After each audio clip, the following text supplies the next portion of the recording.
Today's Cloudcast is sponsored by Datadog, a modern, full-stack monitoring platform for cloud infrastructure, applications, and log metrics all in one place. Use Datadog's customizable dashboards to monitor, correlate, visualize, and alert on data from devices and cloud backends to have full visibility into performance. Datadog breaks down the silos within an organization's teams and removes blind spots that could cause potential downtime. With over 350 integrations, Datadog makes it easy for teams to collaborate together and monitor every layer of their stack within a single platform. So try Datadog for yourself with a free 14-day trial, and you'll receive a complimentary t-shirt. Just go to datadog.com/cloudcast. That's datadog.com/cloudcast. Cloudcast Media presents from the massive studios in Raleigh, North Carolina. This is the Cloudcast with Aaron Delp and Brian Gracely, bringing you the best of cloud computing from around the world. Good morning, good evening, wherever you are, and welcome back to the Cloudcast. We're coming to you live from the massive Cloudcast studios here in Raleigh, North Carolina. Just Aaron this week. Wanted to really just dive right into the cloud news of the week this week. We have a couple items of note, a couple acquisitions, a sell-off, and also a bit of a funding round as well. So let's dive right into the first one. Amazon has acquired DataRow.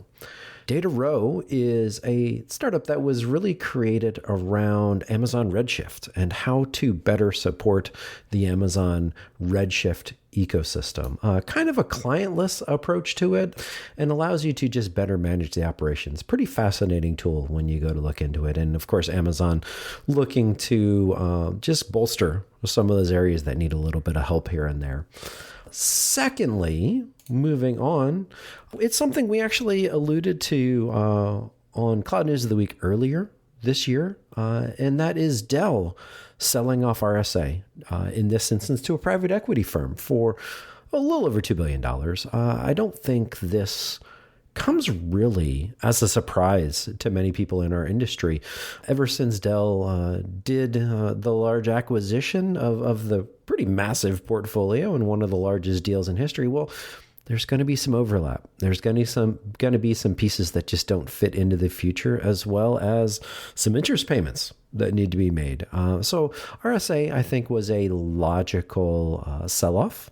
And in addition to that, just a trend we're seeing here at the podcast, but I think in the industry as well, and that is just a general slowing of security investments in our industry as well. Moving on to the next one. Google has gone after another cloud migration company, Cornerstone. And so this goes along with Cloud Simple and some of the other acquisitions they've done here recently. So what exactly is Cornerstone? I personally wasn't familiar with it. It is actually mainframe to cloud, which at first I was a bit of a head scratcher, but when you really dig into it, there's absolutely a market there. And Google, I think, is one of their ways and part of this larger strategy that is starting to come about of how do you get more data into the cloud platform? How can you get some of those workloads and have everyone think of Google as the migration path and not Azure or AWS? And lastly, compliance. Data compliance certainly has been an area where I've been focusing on the last couple of years, in my various day jobs. But it's also been getting a lot of venture capital money as well. And so a startup, OneTrust, has raised $210 million at a $2.7 billion valuation.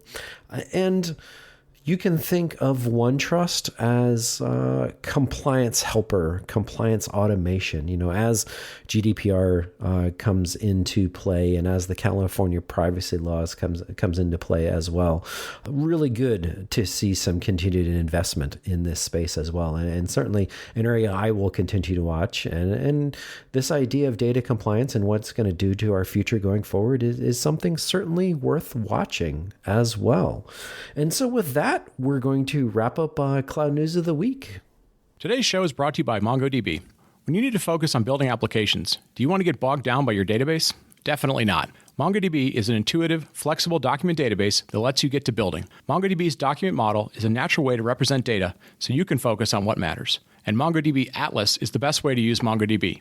It's a global cloud database service that gives you all the developer productivity of MongoDB, plus the added simplicity of a fully managed database service. You can get started for free with MongoDB Atlas at mongodb.com/atlas. That's mongodb.com/atlas. And we're back. I'd like to welcome to the show Chris Riley. Chris is DevOps Advocate over at Splunk. Chris, why don't you go ahead and start by telling everyone a little bit about yourself? We met at AWS reInvent a couple months ago, but you've been active in this kind of DevOps space for quite some time. Why don't you tell everyone about yourself? Yeah.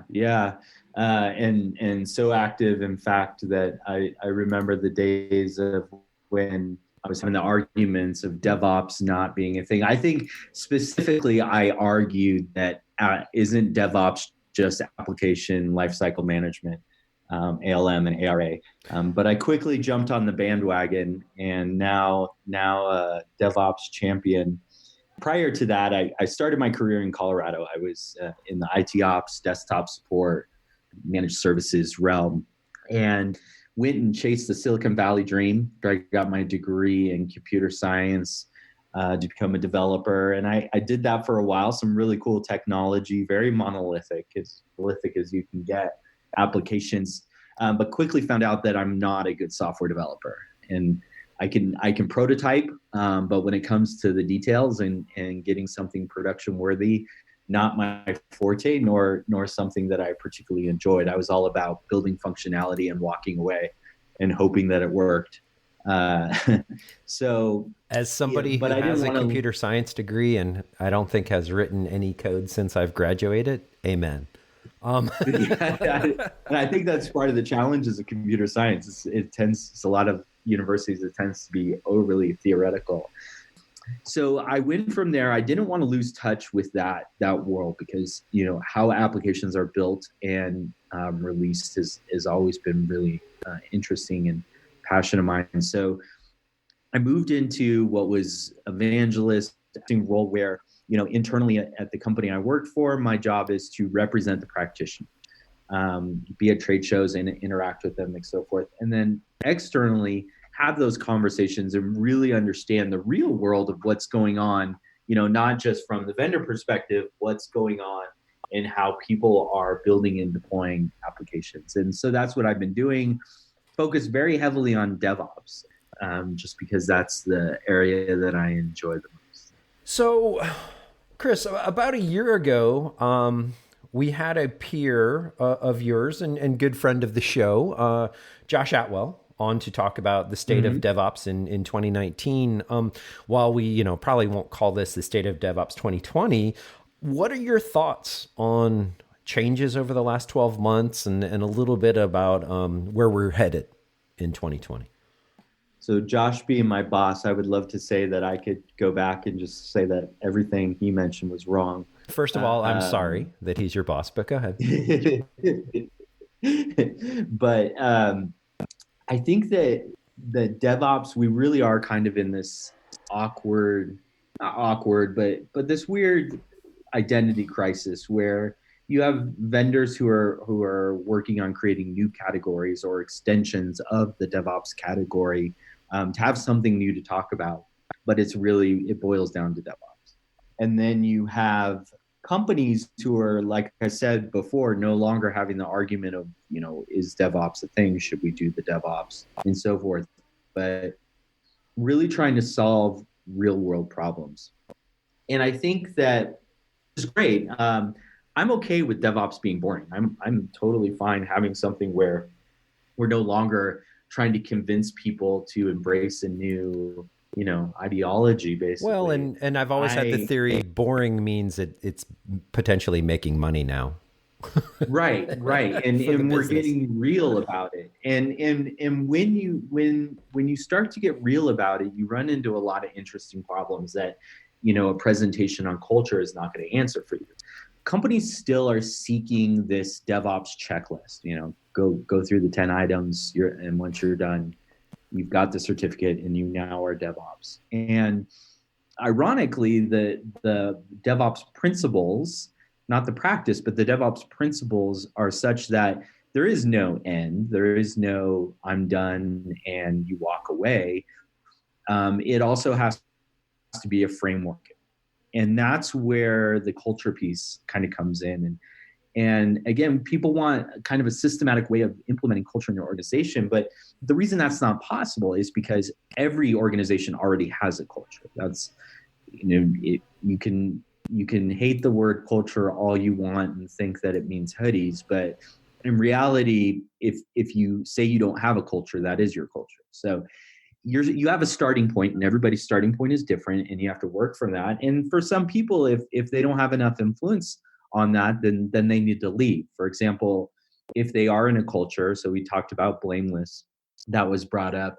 If you are in an organization, in a culture that does seek to find somebody to blame and punish for when things go wrong, then maybe that's probably a place you shouldn't work anymore. I mean, that's always an option. And I think people need to understand leaving is an option. So as organizations figure this out, they get really serious about it. And I think that, embracing that sort of, what I like to say is that let your engineers come to work and just be their best selves versus having baggage at the door of all the stuff that they are afraid or need to do to navigate the organization.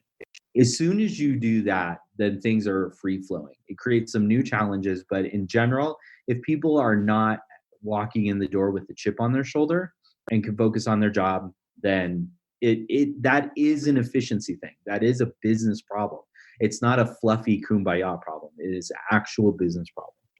On the technology front, again, what you see a lot of organizations doing is they get to increased application release velocity quickly.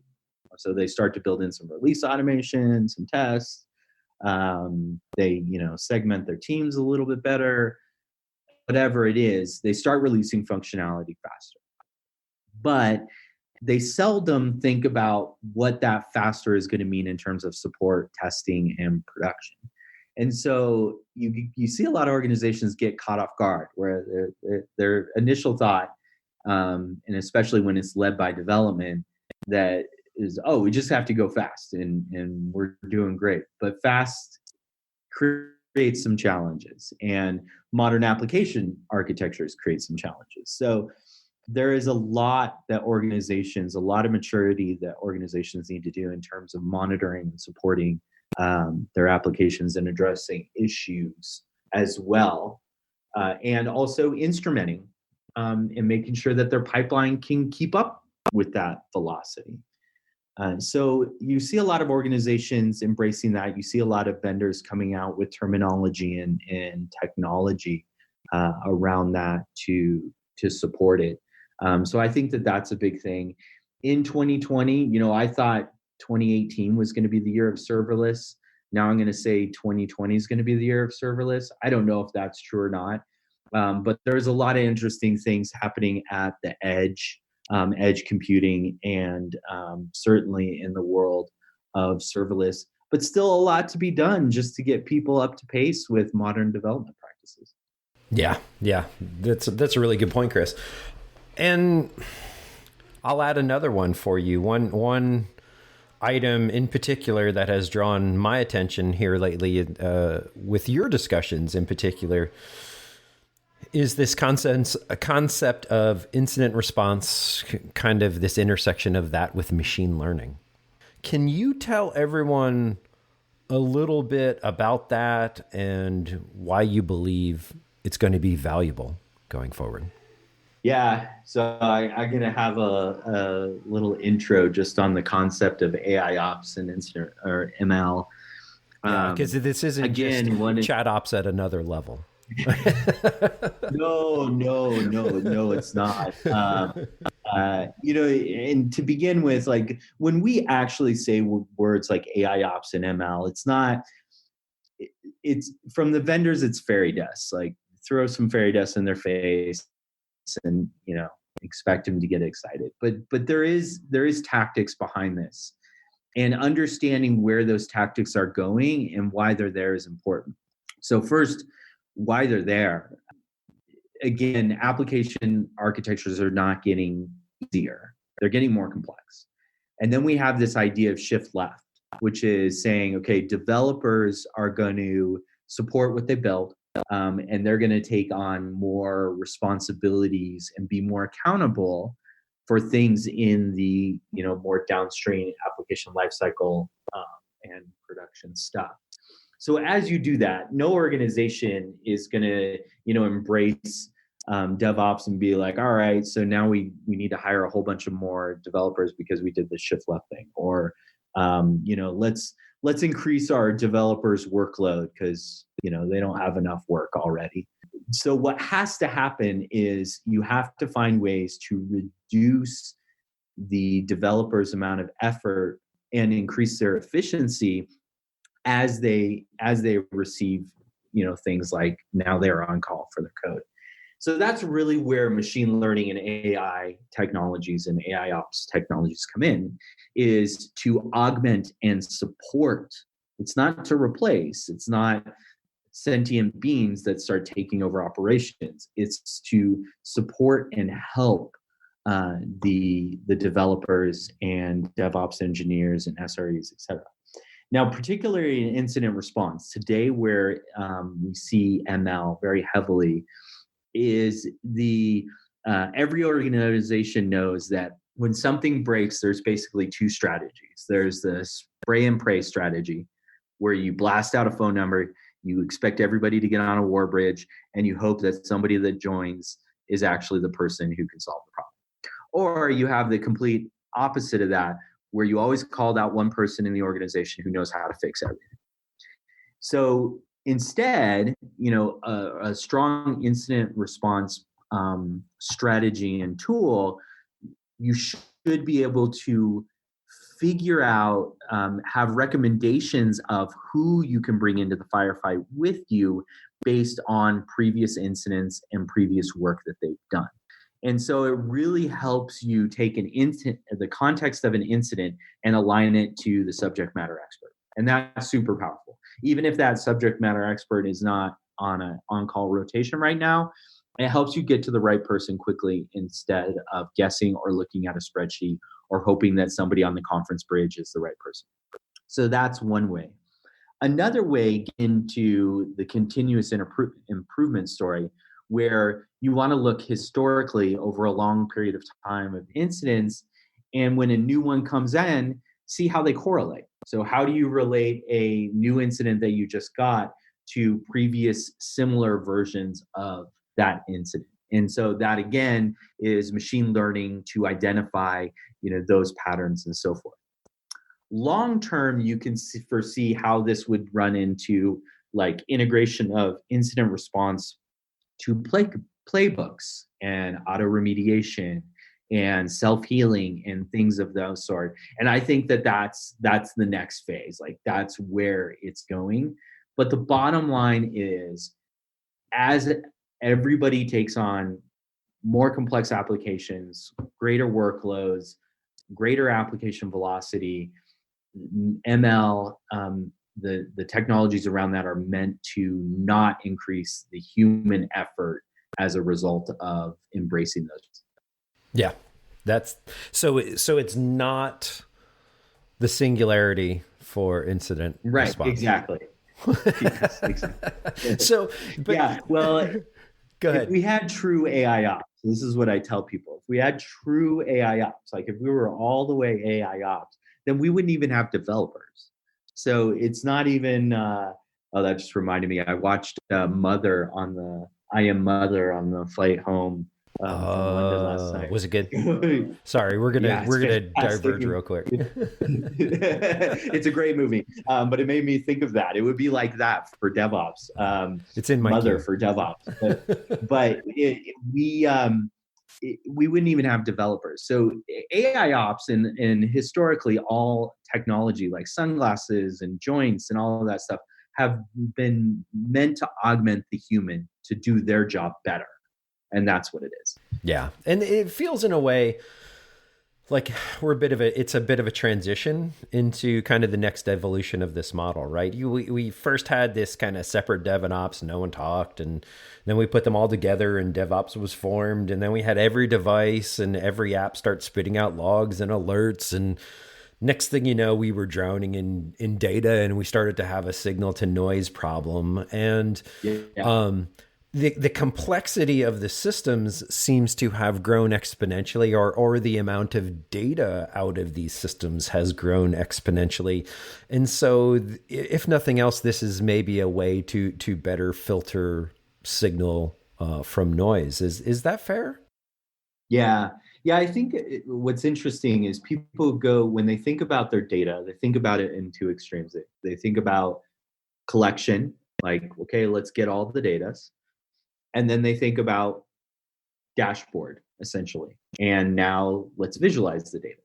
What they don't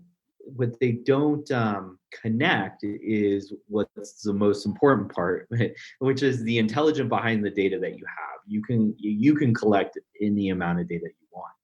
Are you correlating it correctly? Does that data relate to properly to how you're running the application? Like we talk about, the red metrics from Microsoft, but even there's controversies around what are the exact right metrics that you should have to support your application. And it turns out it's not the same for everybody. It's not a one size fits all. The types, and this is a good example, the types of metrics you can collect are pretty much the same for everybody. So you can collect them and store them. What you monitor, what metrics you look at, and in what order and in what relationship is different. There's cohorts of organizations doing it similar ways, but they're all different as well. And so organizations need to think about, before they collect telemetry data from any of their systems and pipeline, think about how they're going to utilize it first. They actually should go backwards into what do we want to use the data for, to let's make sure we have the data to support it. So the wealth of information is tremendous. And, I'm of the belief that you should get as much of it as you possibly can. I mean, storage, the price of storage is always going down, and the cost of storing this data and visualizing it is not tremendous. It's really deciding how you're going to maximize it, which is a strategy and an organization problem, not a tool problem. So, Chris, I'll kind of take it one step further then. You recently did a blog post over on the VictorOps blog, and there, we'll put a link to it in the show notes, thinking about SRE and the definition of SRE maybe a little differently. And again, kind of a transition and evolution of some of our models in this industry. You propose more and more the S should stand for service reliability engineer versus the more traditional site reliability engineer. So especially as we move into a more subscription-based world, we're starting to bring in some of these other, technologies. Can you explain to everyone a little bit about what you meant by that and what your thoughts are there? Yeah, well, from my perspective, it's a little bit of right sizing on our terminology, because if you look at how we refer to everything else in the application development space, it's as a services. Right. You are building services, you're deploying services. We talk about services constantly. And this idea that a site to me is very static. It's a static point in time and space. And the thing with that is that what's happening is versions. We use versions, we use application versions, but more from a source kind of control perspective. But microservices, if you're in a microservices environment and everything rolls up to a broader application. And so even this idea of like a static version of the application is not really there. Everything's kind of fluid.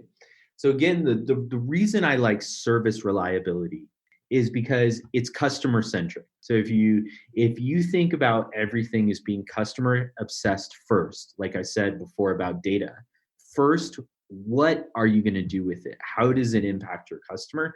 Back to the technology that you're going to use it, where most organizations go the other way.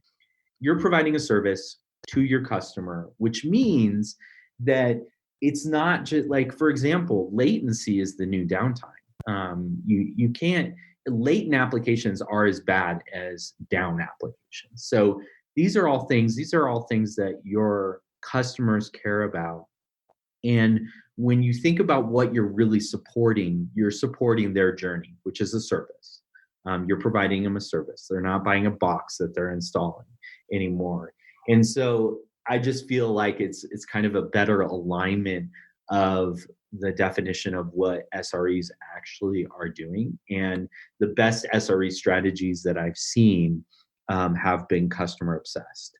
And so it really, again, is that idea that we are providing a service and everything we do around our pipeline is going to map to that value versus let's look at, site uptime. Let's look at CPU. Let's look at, these types of metrics. Yeah, that's such a good point. The latency point in particular, like just from a personal standpoint, yeah, it's, you get to the point as soon as you have to wait on something. And I guess, it's our increasingly short attention spans and increasingly high expectations of all of these services. Our hostile users. Yeah. Right. Exactly. Well, I mean, isn't it amazing? Like, I think this is true even for non-technical people. Like my parents and my wife who don't come from a technical background, when they add a new application to their iPhone, they get a pulse on whether that application is good or not. And strangely enough, that pulse definitely translates to the efficiency and effectiveness of the dev team behind it.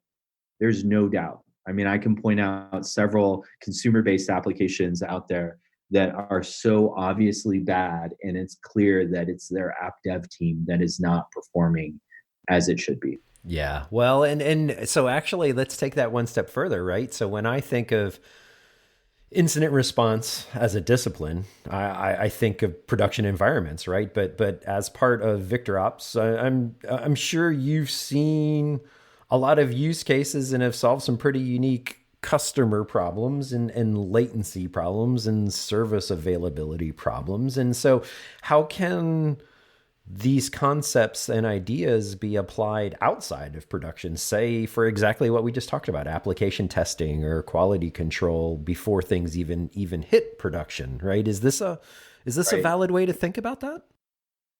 Yeah, it absolutely is. And so there's three very interesting categories where the technology fits seamlessly. You're not making it bend and contorting it in some strange way to make it work. But incident response definitely fits in other areas that are both pre-production and back into planning, post-production, completing the loop. I've never, you see the DevOps diagrams and it's always, some sort of infinite feedback loop, right? Continuous.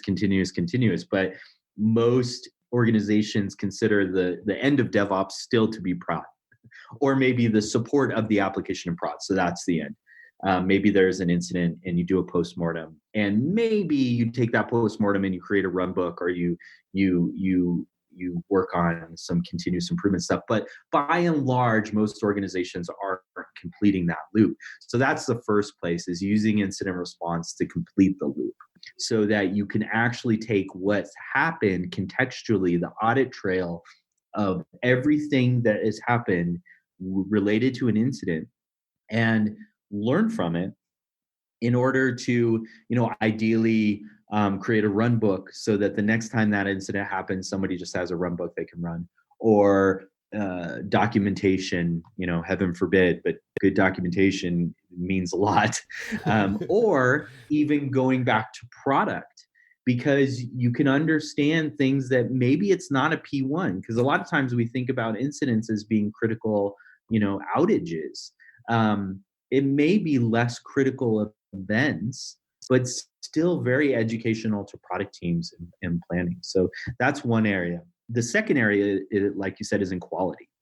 So if you've ever been a quality assurance or quality engineer, and you've run a lot of Selenium tests, you know that Selenium generally is pretty damn slow.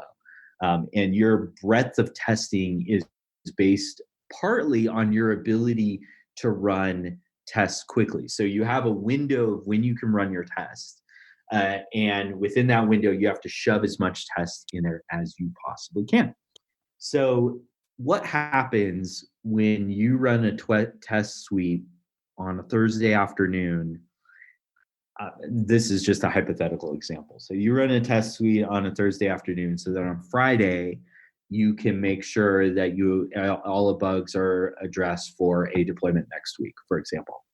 Well, if a Selenium test run fails, and it's not related to the test failing, it's actually the test run, the suite failing, and it doesn't complete the entire suite, you have to restart. Which means that if that happens on a Thursday and you only find out Friday morning when you wake up, then you can only restart it on a Friday, which means it could then break over the weekend, provided you fix the problem. You're going to delay a release.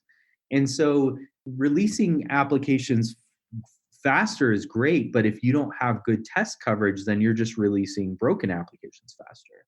So that's where embedding incident response into your CI process, where you run your tests.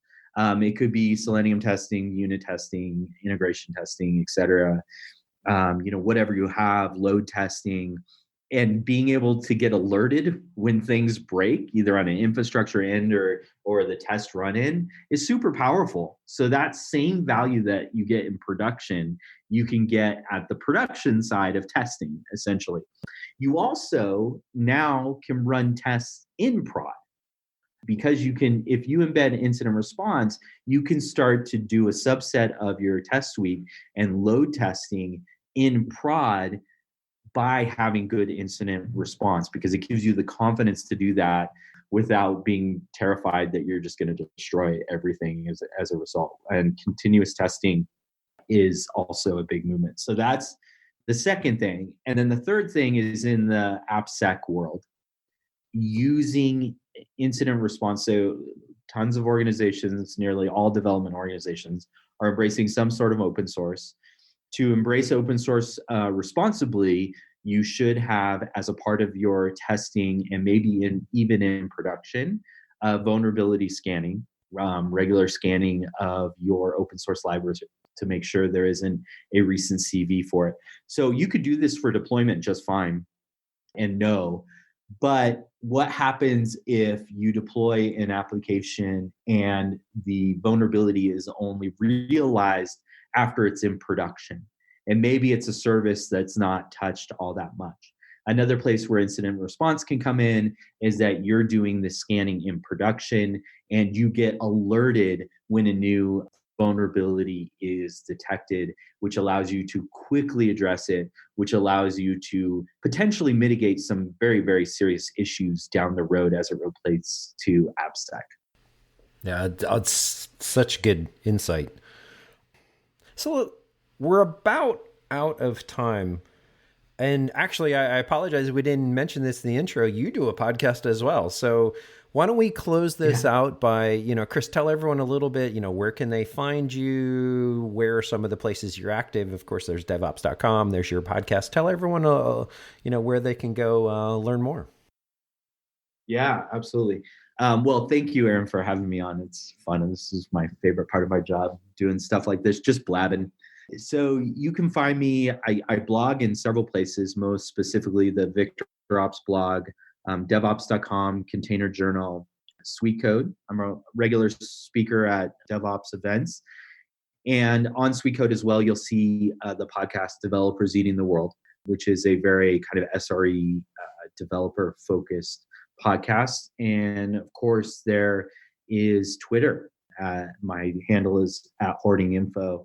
Last week or 2 weeks ago, I forget, I did a session at Dev Week. And one of my sessions was, one of my points in my session as it related to helping people navigate this market, I put adopt an advocate. There's a lot of advocates out there. I'm one. Splunk has several others as well. And I actually really encourage people in the industry, because you learn the most from your peers. You learn the most from testing software. But advocates, the best advocates will always represent the reality of bringing technology to the world. And I encourage everybody to connect with, whether it's me, hopefully it's me, engage with me, but find a few advocates in the industry, because they are uniquely connected not only to their company, but they're uniquely connected to the entire industry. So they have a lot of knowledge about a lot of technologies out there, and they're just a good resource for information. So hopefully I get a chance to engage with some of the listeners. Fantastic. Well, Chris, thank you so much for your time. On behalf of Brian, who wasn't able to make it this week, thank you everyone for listening, and we will talk to you next week. Thank you for listening to The Cloudcast. Please visit thecloudcast.net to find more shows, show notes, videos, and everything social media.